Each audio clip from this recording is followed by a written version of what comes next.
What's going on, everybody? Welcome to another episode of the Forge to Win podcast. Today, I have Sean Brown joining us. Sean Brown is out of the Dallas-Fort Worth Metroplex. He's been doing investing for a number of years. This guy is so freaking awesome. He's so genuine. He wants to help other individuals. He called me not too long ago, and he's like, "Hey, man, I've been working all night at my winery that he owns, and we were talking about it. We pushed our time back a little bit so he could get here on time. But he's also got a restaurant, and he really has this heart to connect with people, to offer value, and for really two individuals to contribute to one another so we can do more and more business. And to start us off, before I get in the conversation, I really believe that those who contribute, those who have a contributing mindset, are happier people. I've found that entrepreneurs that see things from a view of not scarcity but abundance, which I feel from Sean every time I talk to him, are not only the happiest but they're the most successful. And I think Sean really embodies that. He's done a number of wholesale transactions. I know he's gotten a commercial. He's got just a wealth of knowledge of not only how to start but also how to scale into your real estate career so you can experience freedom for yourself. So all that said, Sean, man, thank you so much for being here, bro.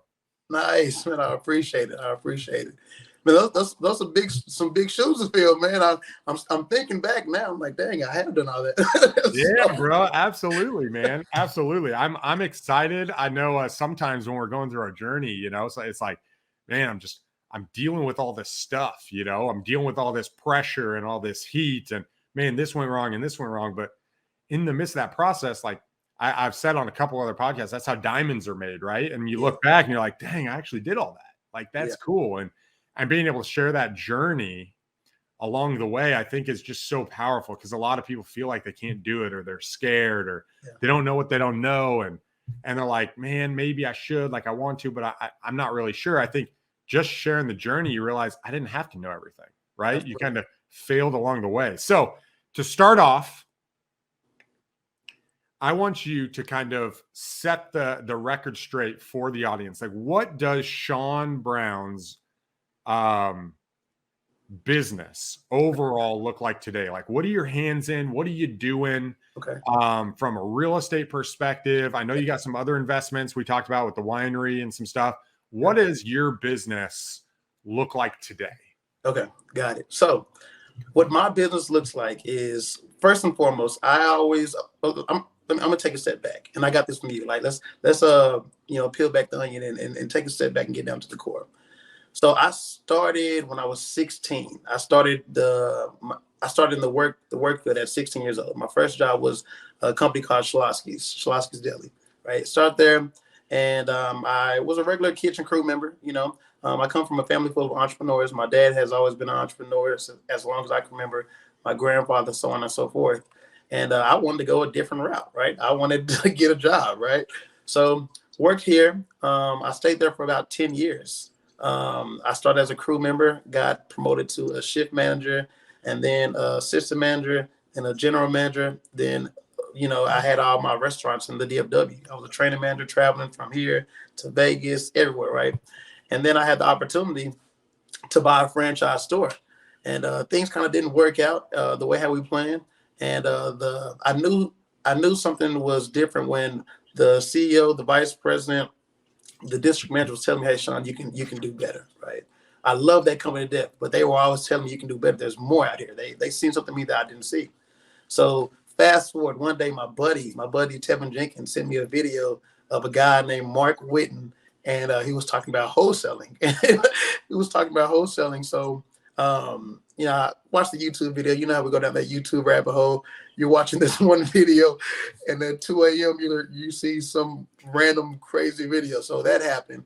And I told my wife, "Hey, so wait a minute. You're telling me that when you started watching real estate, you just got sucked in, right?" Sucked in. All of a sudden, that entrepreneurial blood came up and was like, "Dang, man, I can't do this job. I need to go off on my own." Absolutely, awesome, man. So it was crazy because I watched that video, and then I just dived in head first, right? I'm with this company for 10 years. I had all my restaurants. My schedule was gravy, dude. I practically could work, 3 or 4 hours a day and just touch bases with all the other general managers, and everything is fine. We had great EBITDA. The profit margins were fine. And it was, I had a gravy, but there was something inside me after I seen that video. After I seen that video, I was like, hey, I have to do something else. So I had what was it? And I don't mean to cut you off, but no, I you're think good. this is really good, man, because I remember my moment.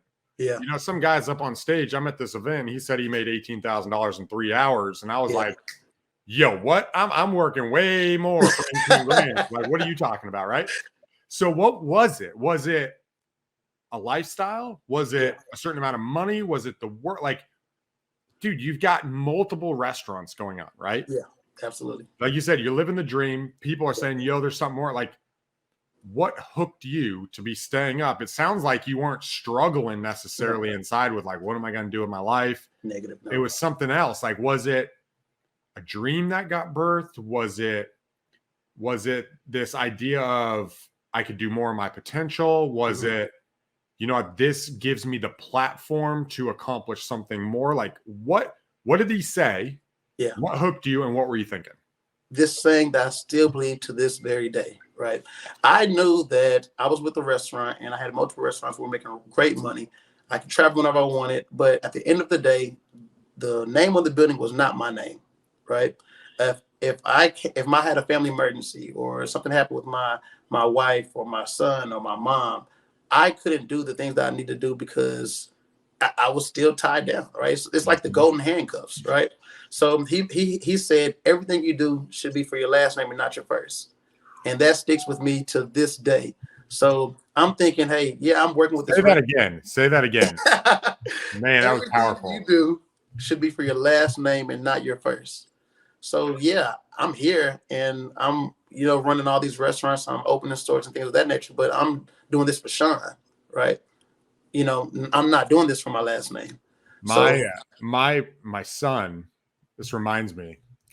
So we have it's called Awana, is this church program. Okay. They go Wednesday nights. And my youngest kid, he's 4 years old.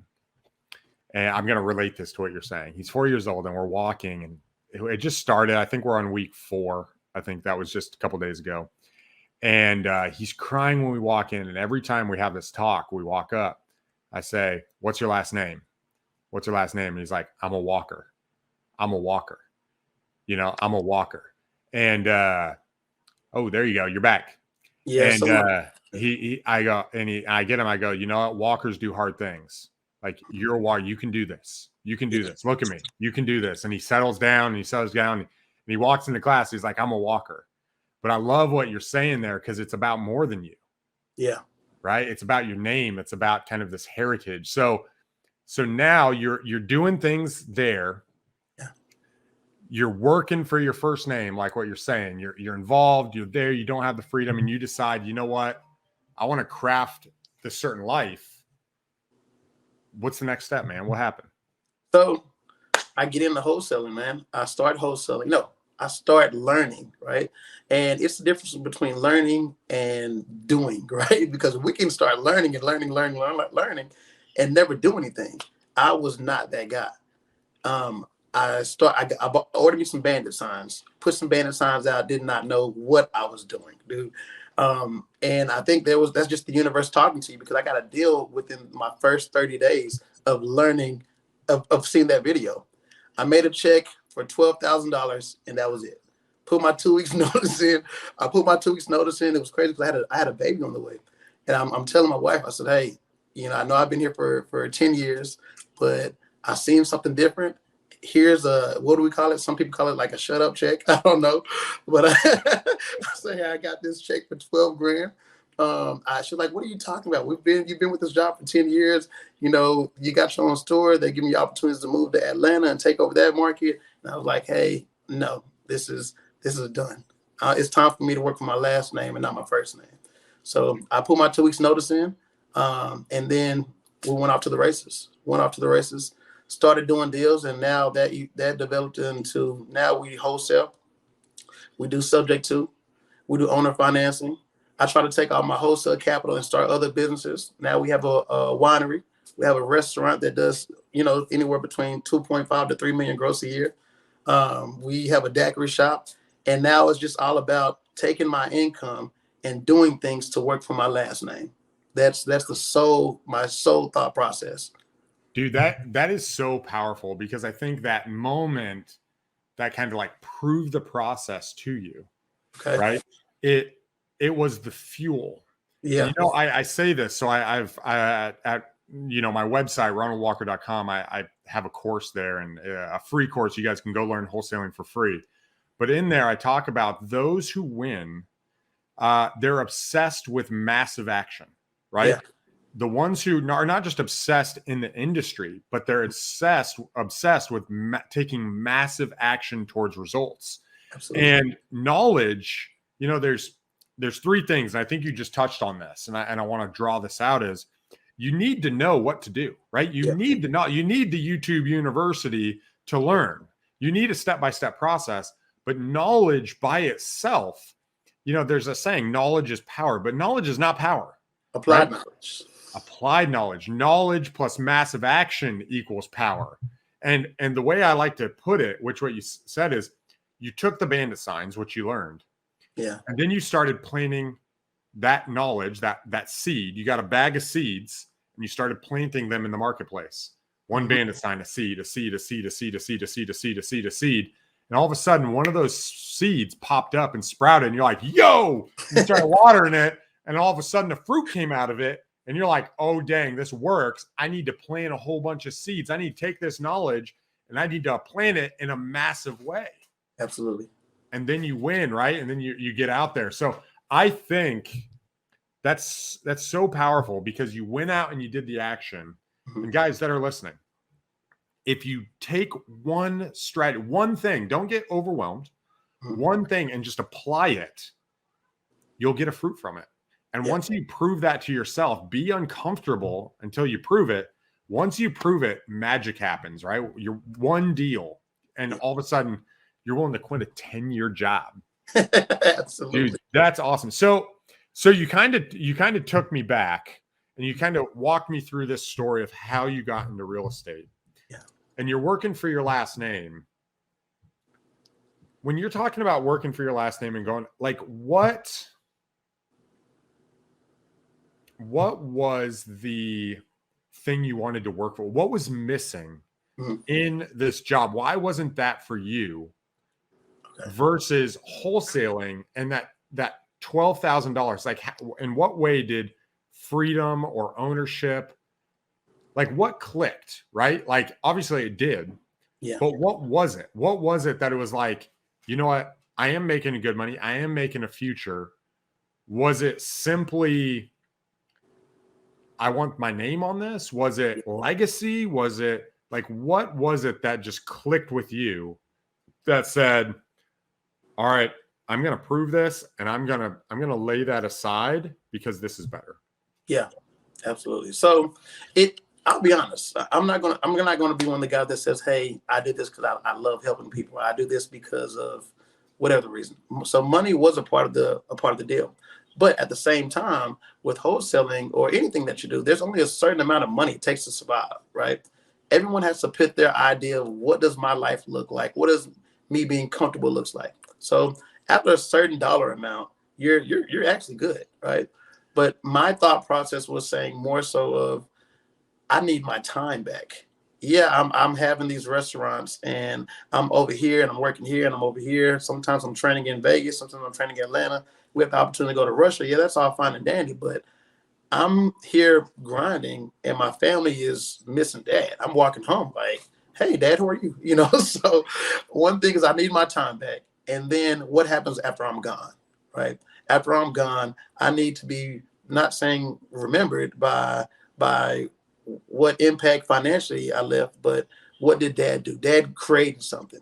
And then it helped out as well with my father telling me, hey, son, do something different. Go create something. This is what we do.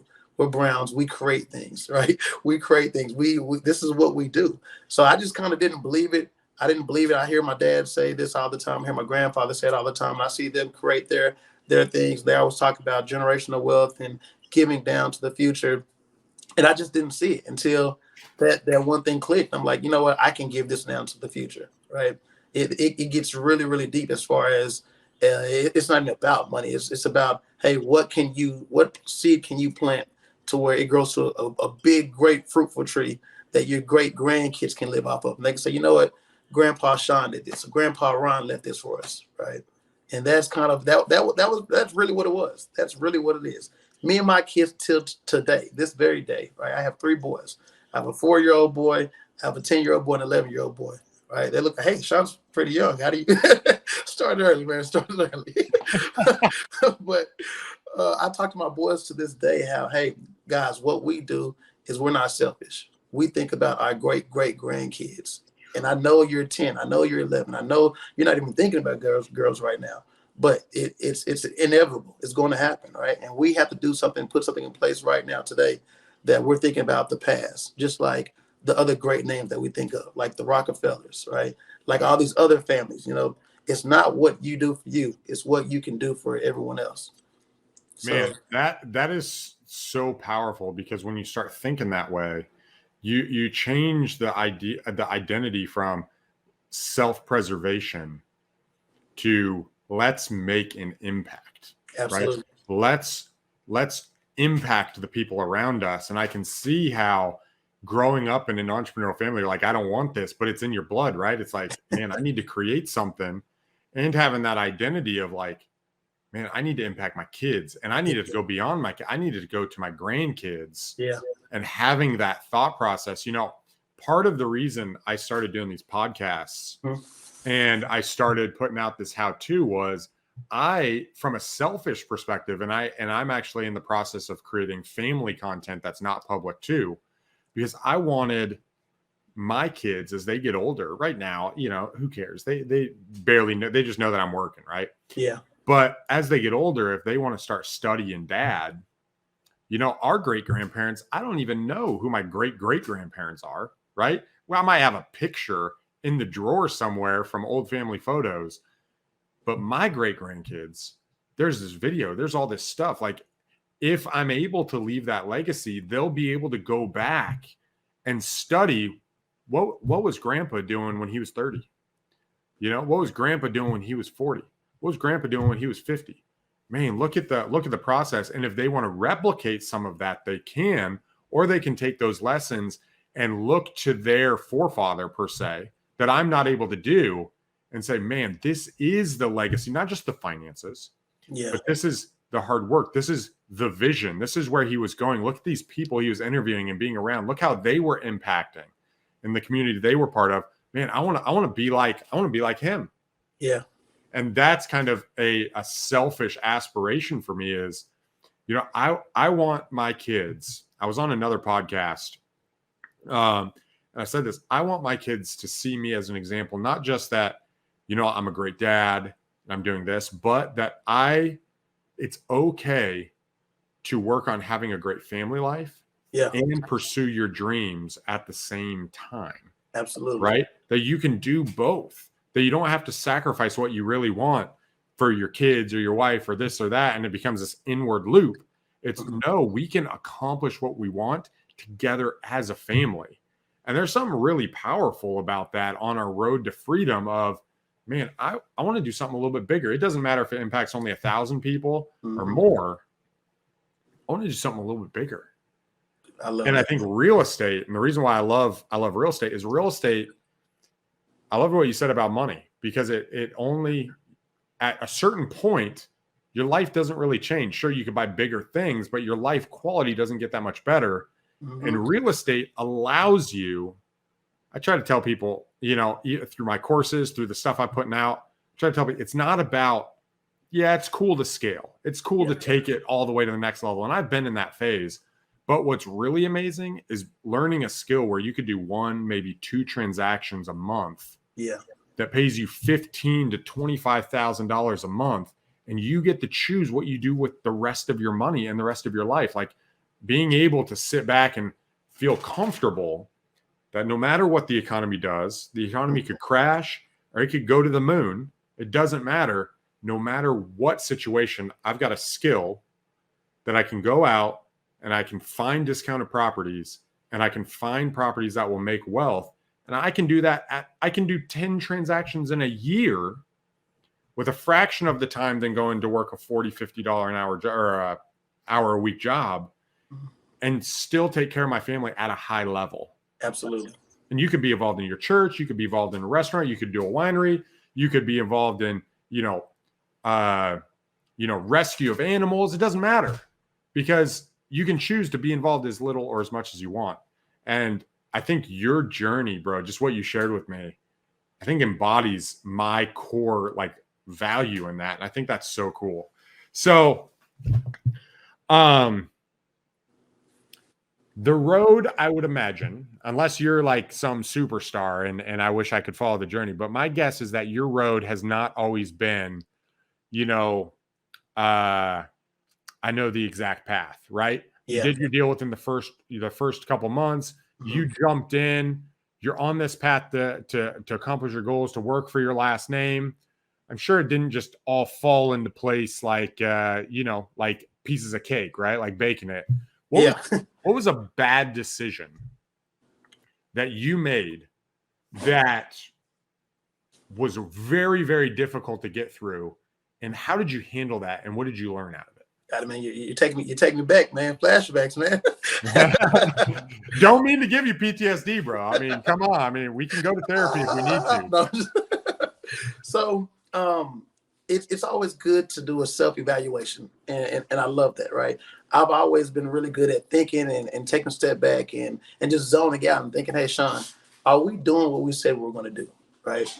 Are we actually like, what are we doing here, right? And that's with friendships. It's okay to do that with relationships. It's okay to do that with business. It's just take a step back and just think about, hey, where are we? And am I on the right path that I said I was going to go on? So fast forward, we start wholesaling. When I say me, I had a team of VAs and got a lead manager, and we're just like knocking out deals. And now look, I'm like, dude, you're working, you're making a lot of money, but you're still working crazy hard. I'm basically unemployed after every single deal. I've turned to a deal junkie now, right? This is before the restaurant. This is before the wine. This is for everything. Now we're just wholesaling. And I see we have it's like a roller coaster, man. I love Six Flags, but geez, right? I'm down. I get a deal. I'm at the top, right? And I go back down. And I'm like, dude, this is crazy. I'm not working for my last name. I'm working for my first name again, just had a better job, so to speak, right? So that was the mistake I made for sure, because I'm thinking like, okay, yeah, I have way more money in the bank, but who is this for? And what are you doing? I still don't see my kids. I still don't get to spend time with my family. Granted, my check is times 10, but why did I quit my job in the first place? Man, the idea was I quit my job to work on my last name and not my first. So when you chose to do that, and you found yourself in the spot where you're turning deals, right? I've done this, right? You turn in deals, you get this big team, and it's almost like you start chasing your tail, right? Yes. You're making this money, but you're spending all the money, and your net at the end of the day is not what you're hoping it to be. Exactly. And guys out there, this is one of the realities when you start to try and scale. Real estate is an amazing thing to be able to make 15 to 25 grand a month. When you start trying to scale this thing to like 100 plus properties, it gets very difficult because it's a money suck. Now, you can choose which direction you want to go. And I've gone the other direction, right? Where you're scaling, but you don't have to. And so my question, diving into that, you found that you're in this wheel. Man, I do a deal. I imagine, I got 20 grand in marketing. Do a deal, 35 grand in marketing. I got a small deal. I did a big deal. Oh, sweet. We did this other big $50,000. All right, cool. We're good. And then you kind of get caught up. From there, did you decide, was it, I need to own stuff? Yes. Like, was that it? Like, I need to stop transacting and I need to actually acquire? Yes. Was it, I need to slow down? Walk me through that process and how that is. What I found is these hard, bad decisions actually lead to some of the best things in life. That's why I like to ask them, Like, Yeah. what was that pivot like? Okay. And did you come to the end of yourself? And you're like, dude, I'm done. Or was it like, walk me through that transition and what you transitioned to from that bad decision of, man, I'm working for my first name again. Yeah. To, all right, I'm building wealth. Yes. So I think about success. We started thinking about success, and you have to ask yourself, what does success look like? And some people could say, oh, that's rich people problems. But no, you want to, success, seriously, success. You can be really happy, making enough just to survive you and your family. And you guys got a little bit of extra money to go on a vacation here and there. But success to me is, what does my peace of mind look like? And at the same time, what does my bank account look like? And then what does my family look like? What do I look like as a father? What do I look like as a husband? What do I look like as a son? Right? What do I look like as a business owner? And when I'm just doing this wholesaling, making money, yeah, I'm successful financially. But I'm like, dude, I'm being a crappy dad, right? I said I want to do this for my last name, but you guys you never see me. Same thing like the restaurant. I mean, same thing like working at my job at that restaurant. Yeah, we're doing good, but you guys don't see me. So what my success look like is, hey, how can I find out how to make the same amount of money, even a little bit less, not that big of a deal, but make some good money where I still have my time back, so I can be a great business owner, and I can be a great dad, a great spouse, a great son, and that's success to me. So the idea was, how can I stop doing so much transactions and start having some residual income in real life? And what did you do? Yeah. So I looked into owner financing. That was the bread and butter for me, right? Owner financing, creative financing, subject to things of that nature. How can I take my money from these wholesale transactions, and how can I put that to work and make it multiply times 10? And is So that where we met when you started going down that route, or did we meet later on? we met, right? That's when we met. Okay. Right? They always say the teacher appears when the student is ready, right? Because had I been ready years before, I would have met you a long time ago. But when I started looking for things, Ron pops up, right? And you were on your journey. You were doing things on your journey. I was doing things on my journey, and that's kind of how we linked up, right? At that same time as when I started the restaurant, and my whole idea was, I need to stop being so transactional, and do things to where I can put that same amount of effort in, but it multiplies times 10, and I can be a great dad. One of the things I've been wrestling with back and forth, thinking about this, is I'm growing my business. I'm dipping into commercial, and I'm reading this book. If you can't tell, I actually read quite a bit. And someone challenged me not too long. He's like, Ronnie, you need to stop reading and just like process what you're doing. And I did that, and it was actually really awesome. I took like a month off, and it was actually kind of crazy. Anyway, in one of the books I read, he's like, I went from transacting everything, and you got, as you're going through a journey, I've experienced, I'm going through and then I plateau. Yeah. And it's like, when I plateaued, that's when I start driving myself crazy, right? That's when it's like, how do I get out of this plateau? How do I get up again? Or you plateau, and just to maintain that plateau is like what you're saying, you're turning your wheels. Yeah. And you're doing way too much for the level you're at. You're like, dude, I should be in a different spot. Yeah. So I'm going through this. I'm reading this book, and he says a billionaire mentality is to never sell. Yeah. And I'm sitting there thinking, like, this is the dumbest thing I've ever read. Like, I'm not gonna be like, that was my first thought. I was like, dude, all I do is sell crap. Yeah. And I had to actually literally put the book down. I do this quite often. When I come across something that really challenges me, I'll set a book down, and I'm just like, okay.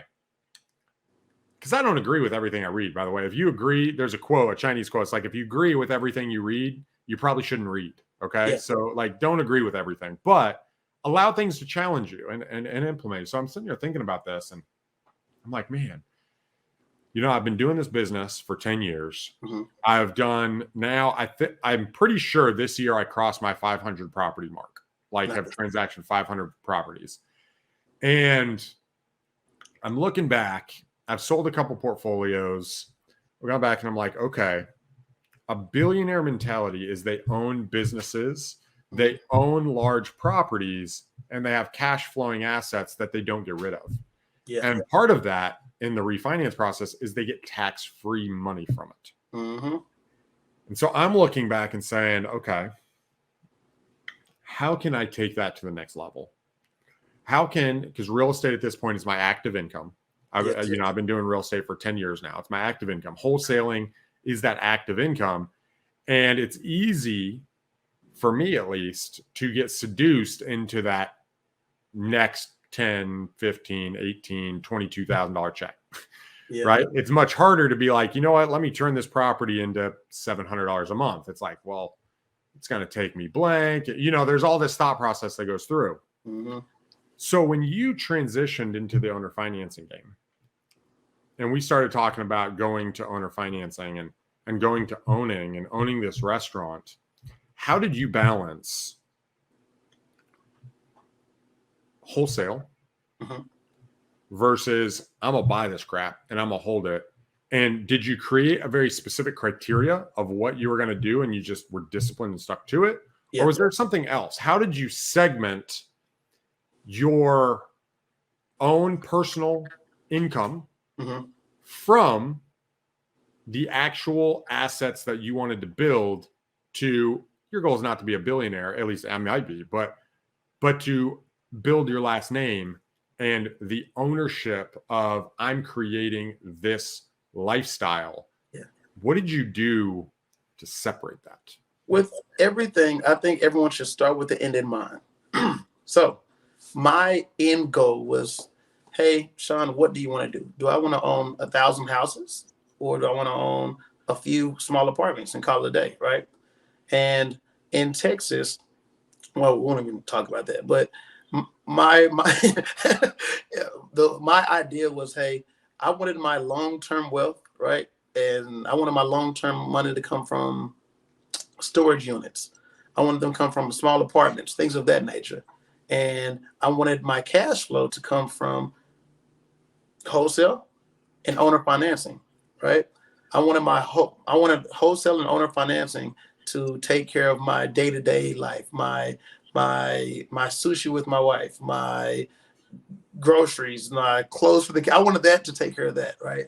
But at the same time, we think about tax. We think about taxes. And then I'm like, well, do I want to rent properties? I never wanted to rent anything. But if I do rent something, it has to be something big on a large scale, like an apartment or a storage unit. So that's always been my thought process. So that's where I'm going towards right now. I'm taking all of the active income I have to stack up, and then that's what I want. That's my end goal. So the way how I decided to divide everything up is at that point when I said, okay, Sean, you really say you want to think about your last name and not your first. Let's put some things in place. So I did some research and I started a living trust. Right, got a living trust, and after that, I set up a holding company, and then I set up multiple LLCs underneath my holding company. So one LLC I have for nothing but wholesale. Another LLC I have nothing but owner finance transactions. Another LLC I have for the restaurant. And I started dividing up and saying, hey, because my mind goes all over the place. Once you start wholesaling, and then you start buying deals, you can cherry pick your own deals. So my thought process is I'm going to wholesale anything that I do not want to own 1,000 of. So if I come across a property and it's probably in the worst part of the neighborhood, it's in the worst part of the city, yeah, we'll make money on that. We'll wholesale that deal. But if I can't see myself owning 1,000 of these, I won't buy one of them. And that's how we kind of decide what we're going to keep and what we're going to sell. We market everywhere, but some of these places I would never want to just deal with the headache. Yeah, you probably make a lot of money, but we're talking about that peace of mind. And I think there's an aspect of pride too. Yeah. Right. I own that. Right. There was a while ago. Gosh, I don't even remember where it was. I was by myself, and I was sitting against the wall on the ground. I had kind of my knees up, and I was stressed out. Right. I'm doing literally tons of transactions. I'm stressed out. I'm frustrated with how the team's operating. I feel like things are messy. Yeah. And gosh, this had to be a couple years ago. And I'm sitting there and I listened to this guy and he said, you know, a big aspect is people are just proud of their last name and they want their last name to mean something. Yeah. And, you know, I don't think I had quite the same aha that you did, but what I did do is I realized that everything that I put my hand to, I wanted to be proud of the results. Mm-hmm. And I got up from that like self-dialogue. There's actually a book called The Road Less Stupid. I super recommend it. But I'm like going through one of the exercises and it's all about thinking and talking to yourself. So go pick it up if you want to, or you guys out there, it's super good. So I get up and I decide, I'm like, you know what? The things that I do, I want to be I don't want to be embarrassed. Yeah. And I think that ties into what you're saying is there's an aspect of, dude, that's a sweet, I just put a property under contract. I was fighting for like a week. It's a Tudor brick house, a mile and 1.8 miles from the beach in Grand Haven here in Michigan. And I've been working the guy. His wife thought we were a scam. I ended up buying her flowers and sending it to her house and walked him through and finally made him comfortable. It was really tough. They'd owned the house for like 20 years. They raised their family there, but then they moved to a single story house. Yeah. But it's this beautiful, it's not very big, right? It's like 1,700 square feet, but it's this beautiful brick Tudor style house. And I showed my wife it. She's like, oh yeah, we're keeping that as an Airbnb. Mm-hmm. Like we want that. We want to be able to go there. And that's kind of part of that aspect of like, yeah, I want that. Like I'd buy 5 more of those right now. Exactly. You know, and so, dude, I love that concept. So now it's okay. You have a clear line. Mm-hmm. This is what I hold. This is my wealth. Yeah. This is what I transact. This is what I'm going to do for active income. Absolutely. So that's in place. How did it take off right from there? Oh, honestly, yes. Actually, yes. And I still stick with that to this very day. So I was telling you the other day, I'm doing the biggest deal I've ever done right now. Yep. I had a great opportunity to buy a mobile home park, and mobile home park is in Fort Worth. We're actually selling the deal, and it would be a $250,000 assignment fee. It's crazy, the biggest deal. But when I went to go see this mobile home, and I'm thinking like, okay, do I really want to deal with this? Do I want to be the guy that owns this mobile home? Right. So it's really tough to think about that because it had great cash flow, right? But I don't want to be the guy that owns that. You know, it looks sketchy. It is what it is, right? So I have to stick to what I'm saying. I would have to stick to that, and that's one of the hardest things to do when you're first starting off. To say, hey, am I going to keep this or am I going to sell it? Right? Stay true to what you're going to say and live by that, by any means, non-negotiable. Everyone should have some non-negotiables. And I still live to that this very day. If I don't want to own 1,000 of these, I won't own one of them. I don't care what the numbers look like. I don't care how sweet of a deal it is. I'm just not going to deal with that. And it boils down to discipline. We as men and we as women have to be very disciplined and do what we say we're going to do. And that's what makes you who you are, right? Yeah. So I set something up and said, this is exactly what I'm going to do. And now I'm sticking to that. How you do anything is how you do everything. Man, I just want to commend you because that is so cool. And I appreciate you sharing that just, you know, in this, because I didn't know if you're going to bring up that deal from when we talked last time. Yeah. But I think that is such a powerful example of, you know, I'm familiar with a lot of mobile home parks. I've looked at them. We both know guys who are in the mobile home park side, but to be able yourself and say, man, there's a lot of money here. Because if you're wholesaling it for that kind of money, there's a huge amount of money on the back end that you could keep it for, right? Like, that's not like, guys, it might seem like, oh my gosh, she's making $250. Yeah. But like those deals are incredibly lucrative. Yes. And to be able to stick to a principle, that's what it takes to win. And man, I just want to commend you for that because I don't think a lot of people think that way, right? A lot of people think from a scarcity side of, what if I miss out? Yeah. What if I miss out? And instead, we should be asking ourselves the other question, right? We should be, what if I'm the guy to accomplish what I actually said I would do? Exactly. Right? What if I'm the guy to build the portfolio of houses that I truly admire? What if I'm the guy who owns the things that I'm really proud of? Exactly. What if I'm the guy who sticks to wholesaling what I said I would and buying? Like when you play the what if game to your favor and you stick to it and you walk down that path, you can look back and you start being proud of, success is a trailing indicator, right? Yeah. It doesn't start off that way, and it's not binary. It's trails who you choose to become.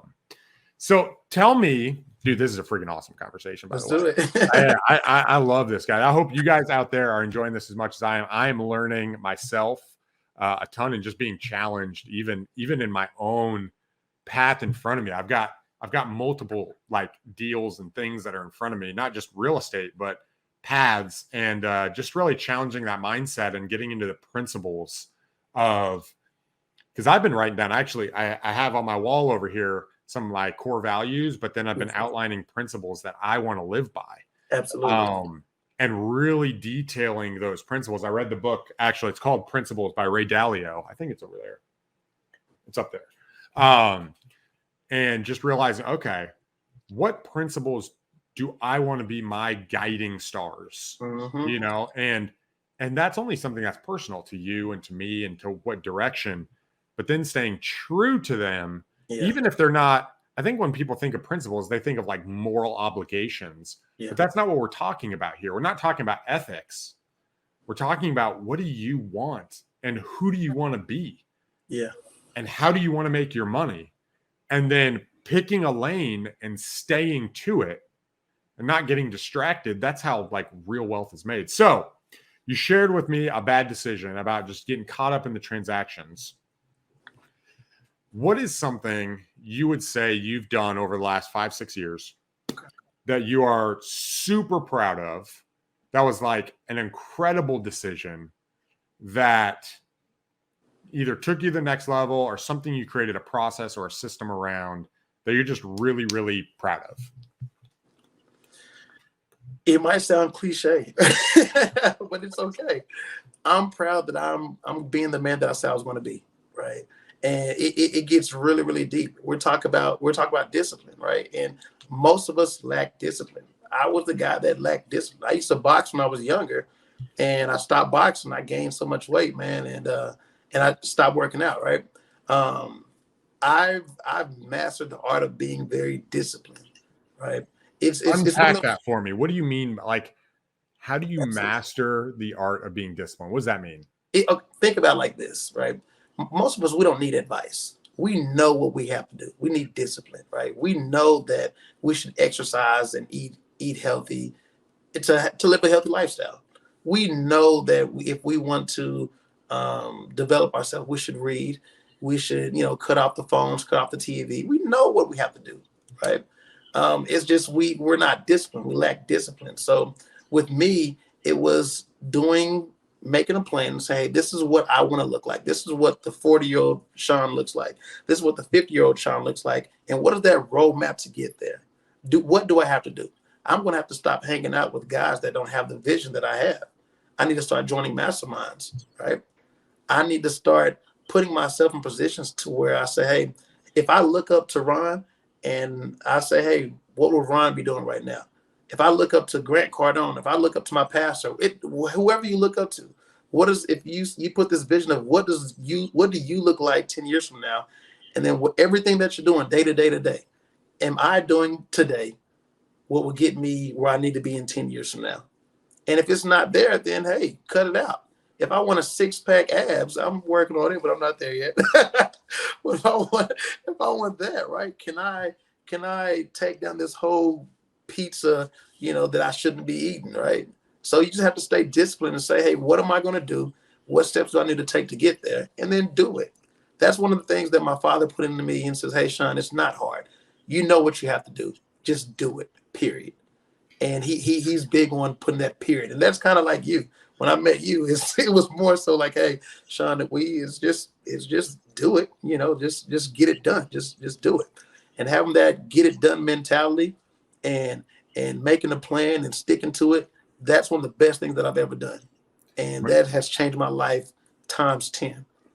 That, you know, one of the things I bring up is this idea of the graveyard of people who have tried real estate, right? The failure rate, right? A lot of people I started in the industry with are not in the industry today. And there's some who are. And one of those key aspects is, you know, what you're saying. There's a question that I ask myself that is very similar. And like you said, a lot of us don't need advice. And the question I ask myself, especially when I'm in a rut, is what am I pretending not to know? Like, what am I pretending not to know? You know, because a lot of times we know, we're just avoiding it. And I think that is so powerful because it allows us to confront the reality of what we're going through. And then I, you know, one of the other things that I think is just so important that I don't think a lot of people talk about, and I actually haven't talked about because I'm such the opposite on myself, but allowing in the midst of discipline, giving ourselves grace. Yeah. Right. Where it's, you know, we want to be obsessed with action. We want to run after what we're shooting for. We want to be very clear. We want to be disciplined, but also to be able to look back, like you said at the beginning of this conversation, like, man, I really have done that, to be able to look and give ourselves grace and not internally tear ourselves down. Yeah. But being like, man, this is what I've done. It's okay. It's okay. You're going through this, like, and giving yourself grace to not be perfect and to not have done everything right. I think there's this, I don't know if it's a yin and yang quite a thing, but I think there's this kind of balance in mindset of don't be super hard on yourself, but also be gracious to yourself and look at what's happening and imagine the success you want and let that come out. Because what you said, man, just being proud and being disciplined, dude, it's so hard. Yeah, it is. It's so hard. Yeah. And what you said, what do I want to look like at 40? What do I want to look like at 50? And do I agree? Like, am I willing? Am I willing to do that? Am I willing to do the 75-day hard challenge? You know, am I willing to go through the mental toughness?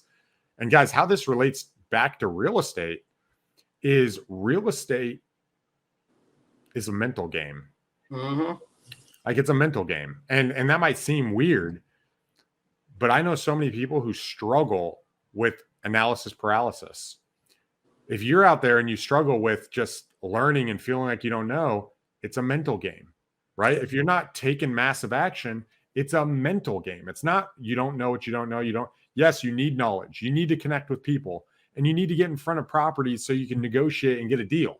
You need all those three things. But if you're not taking action towards that, it's a mental game. And so, and you can look back and say, man, instead of, oh, he's doing it because he has this, get inspired. Man, if he can do it, I can do it. Everybody behind the screen, especially like in this podcast, or even people who are bigger, right? We're little guys. Yeah. When you're watching, they're just a human, right? They're just a human who's taking massive action. And I think massive action, it cures all. Grant Cardone says, I've stolen this. He says, when you sit around and have nothing to do, the devil come and visits you. You know what I'm saying? And man, that stuck with me back when he was like super popular. You know, he's like, the devil will come and he'll be like, what are you doing? What's going on? You suck at this. Why do you think you're going to win? Blah, blah, blah. But when you're 10Xing, you don't have time to even think about it. You got too much going on, right? You back to back to back. You got a 14-hour day of filming. You know, you lined up, you got, 12 appointments on your calendar. You got 37 calls to make. You're not thinking about it. And guys, go back and listen to what Sean said, because that's so powerful, bro. That is so good. So, my last question here is, how do you stay disciplined? But you already asked that. You already answered that, So with that being said, at the end of these episodes, and man, I really appreciate you coming on and just being transparent. I like to do a speed round of value, okay? Which is where we back to back, and I intended it to be a speed round, but usually we end up unpacking some things from time to time. But the idea here is to just layer in some questions that can be very valuable to the audience, that they can take things away and see some themes throughout these episodes. Okay. And the themes, if you guys are watching, I haven't brought this up yet. One of the reasons why these are structured in a similar way is so you can see the themes and the varying differences on every individual's path to freedom. Because freedom means something different to me than it does to you, Sean, right? And freedom means something different to you than it does to Michael Balsitis, one of the guys I just interviewed, right? It means something very different to different people. But there is common themes that we can learn from and get to the next step. And that's why I like doing this. I like doing this next episode. So if you were on an island, okay, you had 5 minutes to jump on a phone, and you had one metric you had to measure in your business to see if it was successful or not, what would that metric be? How many conversations are we having today? Every day, how many conversations are we having? Because with business, with real estate, with the restaurants, I don't care what you are. The only way we can do business is if we're doing what we're doing right now. We have to have a conversation with someone, right? Let's talk about real estate only. Even that, but it ties in with everything.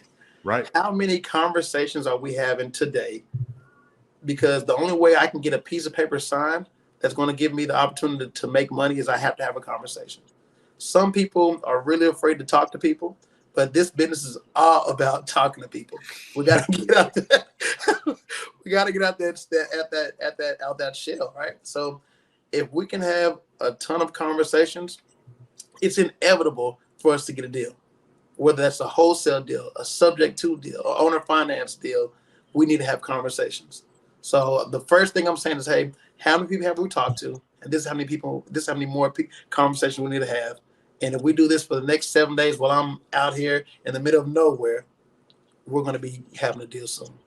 Dude, on my website, in the course that I go through, I talk about how the whole big picture is about talking to people. And if you can't, if you're unwilling, it's not if you can't, if you're unwilling to talk, then this probably isn't the business for you, right? If you're unwilling to talk to people, this probably isn't the industry for you to get into, right? Like go into program. There's some other things you can do. You can still make money. Yeah. But this is about talking to people. And it's not about technique, right? I like to say that your intention is more important than your technique, right? It's not about, there's no one thing that's going to ruin a deal or ruin a conversation. If I say one thing wrong or if I do it, there's no one thing that's going to ruin it. If you have a bad intention, it will absolutely destroy things. Oh yeah. And so, man, it's just that's really, really good. So what book would you recommend someone on their path to freedom in real estate read? The Art of Owner Financing by Mitch Stevens. Ooh, that is a not very well-known book. Guys, that is right here. Yeah, nice. Well, very, very good. My Life in 1,000 Houses, The Art of Owner Financing. Dude, that's not a very well-known book. That's a good recommendation. Absolutely. Cool. What do you mentioned masterminding, joining masterminds. What do you do to intentionally mastermind and network with people ahead of you or other like-minded individuals? You kind of alluded to that in our conversation. I'm having conversations with everybody as possible, right? A part of my business is we do a lot of JVs. And the only way, for those of you that don't know, a JV is basically a joint venture where you bring value to a transaction, someone else will bring value to a transaction. You guys partner and you guys both make money together. The only way you can do a JV is by having a conversation with someone, right? Putting yourself out there. I raise a lot of private money with some of my deals, right? And the only way I can raise private money is by having a conversation with someone. So the way how I network and I market is I tell everyone what I'm doing. Even when I walk up to someone, and I learned this from Mitch Stevens, and someone says, hey, what do you do? You know, hey, how are you doing? Nice suit or whatever the case may be. And I ask them what they do for a living. And, the conversation keep going. And they ask me, hey, what do you do? And I tell people all the time, depending on who I'm talking to, hey, I buy money. I mean, I buy houses and borrow money. Sometimes not in that order, right? So right. I'm always telling people what I do. and how I can bring value to them. And that helps me out 10 times, right? It is remarkable of how you just opening your mouth and telling people what you're looking for and how you can bring value, what doors will open up for you. This So mobile home what deal that you're I'm doing, looking for and how you can bring value. absolutely. The mobile home park deal I'm doing right now, I didn't do any marketing for that whatsoever. I got this deal from a probate attorney just by opening my mouth and saying, hey, this is what I do, and this is how I can bring value. And this probate attorney gave me this deal. He just tossed me the deal. And I would have never, ever got this deal if I did not open my mouth. I'm buying a subject to transaction right now because I opened my mouth. Seller, I was talking to a guy and I was telling a guy what I do. And he, hey, I know someone that you can probably help out. And now we're buying the house via subject to. I'm buying the house, taking over their mortgage. So we're adding a product to our portfolio, and I'm only coming out of pocket $5,000-$6,000. So by you opening your mouth and just networking with people, I don't care who you are or where you're at. If you're at the grocery store, if you're at work, if you're at a restaurant, open your mouth and put out in the universe and tell the universe what you want and how you can help people. And I promise you, it will come back. You never know who you're talking to. You have no idea. So open your mouth and plant that seed, and you might things might work out for you. Put out there in the universe. Dude, that's really, really good advice. Go back and re-listen to that because that's so good. Even the phrase of having it ready for when people ask you, what do you do? Mm-hmm. And having the value phrase there is strong. How much money do you spend every year on personal development? Oh my. So let's back up. When I was working at my first job in the restaurant, I've never ever spent a dime. Never spent a dime at that point. So the first time I spent $5,000, I thought it was the craziest thing ever. I thought it was ridiculous, right? But now it's nothing for me to drop $8,000 to have a conversation with people. Not a one-time conversation, I'll be honest, but it's nothing for me to drop $8,000 or $10,000 to say, hey, I need to be in this room with these people to bring value because it's going to come back 10 times. So with that mindset, from the beginning, I wouldn't spend a dime. But now all the time, I'm buying books left and right, and these books are not cheap. $20 here. These books when you buy a bookshelf like this, bro, I know it's not cheap. Trust me. My Amazon cart right now, I think the price tag is like $1,000. I'm like, it's crazy, but it's at the end of the day, as long as we pick up just one gem out of it, I look at any conversation I have or any book I pick up, I can pick up one thing. This will 10x my life. That's all I need is one. And I'm willing to pay whatever for that one, as long as I can get a good return on my investment, right? So now we spend tons of money, and I can't. It might sound crazy to some people, but yeah, it's nothing to spend $30,000 a year, and this is including with books. This is including with mentorship. This is including with masterminds. I'm in a mastermind right now, right? So it's this is what we do, and it's all about shifting your mindset to saying, hey, don't look at the dollar amount. Look at the part as, who am I investing in? Am I investing in these guys or myself? And it's okay to invest in yourself. It is okay. Spend that $10 a month to go to the gym, right? Spend that $20 every single month to buy a new book. It doesn't hurt because you're putting the money back into yourself. Spend that $10,000. Spend that $5,000. Yeah, it might hurt right now, but you're not spending $5,000. You're putting $5,000 into yourself. And if I'm going to bet on anybody, baby, I'm betting on me. Yeah, bro. I love that. Man. Yeah. So if you lost everything, you lost it all.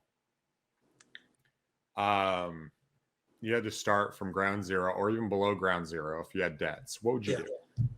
If I lost everything, and if I lost, this is from a financial perspective. Yep. I can lose everything. All I need is a cell phone.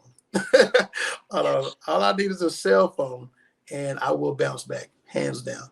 The first thing I would do is, you can lose all the money in the world, but you still know what you know, right? I know what I know. So the first thing I would do is try to bring some kind of value. Find someone that has something and they don't know what to do to get to the finish line. And I'm partnering with anybody. I'm partnering with anybody. I'm bringing my expertise. I'm bringing my knowledge and saying, hey, look, I know you have this. I can provide a solution.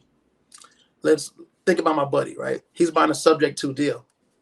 And he was talking about, well, how can he make some extra money on this deal? How can he squeeze every dime out of this, right? And my buddy just gave me $500 just because I gave him a tip, and I wasn't even asking for any money. I'm telling the guy, I said, hey, look, man, he's buying the house subject to, and the seller has $60,000 in equity that he's going to have to pay her throughout the time. So I told the dude, hey, look, I know if you want to make some extra money, what you can do is once you're paying the seller $200 every single month, on year 3 or year 4, send her a letter. Send her a letter on November 1st and say, hey, I know I've been paying you $200 every single month, but would you like to settle this debt for 20 grand right now? If they accept that letter, if they accept that offer, dude, you just saved yourself 30 grand. So I told him that one gem. The guy sent me $500 just for that. Thanks for our conversation, Sean. So use your mind and use what you know to bring other people value. Try to solve a problem. Go out in the marketplace. If you lose everything, go out in the marketplace and think of, what am I good at? What problems can I solve? And then find people with those problems and go solve those problems. And as long as you can solve a problem, you'll be fine. You can lose everything 10 times. If you keep solving problems, the universe will keep rewarding you. Man, that's really good, bro. That's awesome. So, Sean, I really, really appreciate you coming on, just being super transparent, having a conversation. This is like way valuable to the guys that are listening. I don't even know if the people jumping on realize that this is probably one of the most valuable episodes they can listen to, just from even just that mindset perspective, right? Because it's our mindset that determines our wealth. It's not money that makes money; it's the mindset. Yeah, right? It's the way we approach things. It's our path. It's that idea of value for value, right? It's that being not a taker but a giver of value, and then expecting value in return, right? Like there is an aspect there that I want to operate at a high level. So if people want to reach out to you, how can they connect with you? So I'm on Instagram, DFW Sean Brown. I'm on Facebook, Sean Brown. And some people may think this is crazy, but my cell phone number is 817-941-2949. I do not mind us reaching out as long as we can bring each other value, right? I have an abundance mindset. You can call me, you can text me, and this is how I do a lot of deals anyways. So please feel free to reach out. And I would love to connect with anybody via social media, via text, via phone call, whatever. Let's bring each other value and let's take over. Dude, I love it. Thank you so much for coming to the Forge to Win podcast. I appreciate it for having you, man. Awesome, brother. You have a great day.